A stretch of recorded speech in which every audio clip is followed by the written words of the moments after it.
Hello, welcome to the Balanced Body Podcast. I'm Lindy Royer, physical therapist, founder of Park Meadows Pilates and Physical Therapy in Lone Tree, Colorado, and a Balanced Body faculty member. I'm here with my friend Earl today, and we're going to be talking about postural corrections in sitting, particularly for our mature clients and also for people with postural deviations. The title of this is It's Not About the Neck.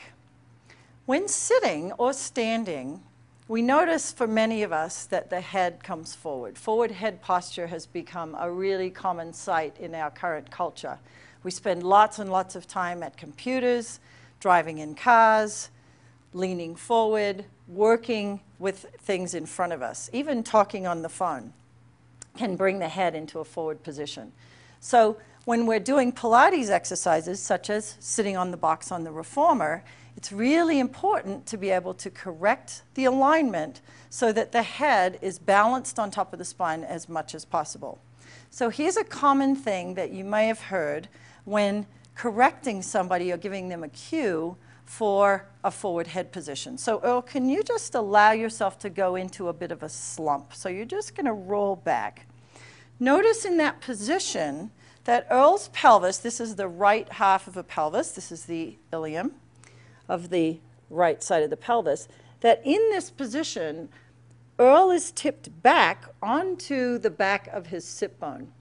This is not an ideal position, but from here, we're just going to have a look at what happens if we correct Earl's head position from here. So Earl, can you tuck your chin and pull your head back?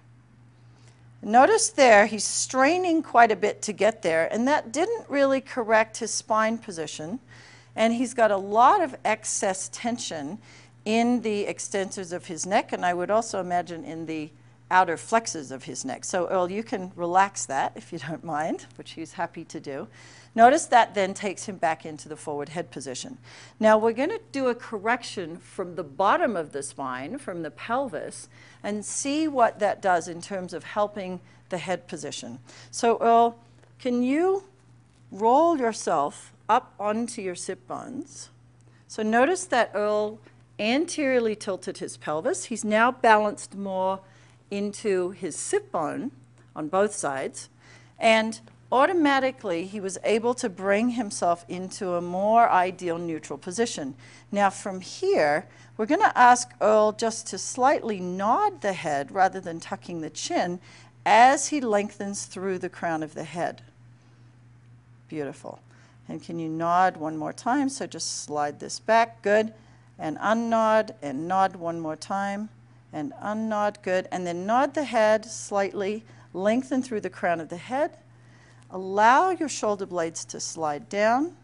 And notice now that Earl has managed to bring himself into a much more appropriately aligned position, head aligned through the spine and over the pelvis. I can tell you that Earl is working to maintain this position.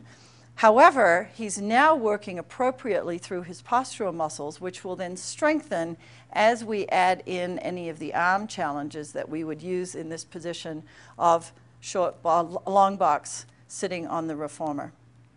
Thank you for watching.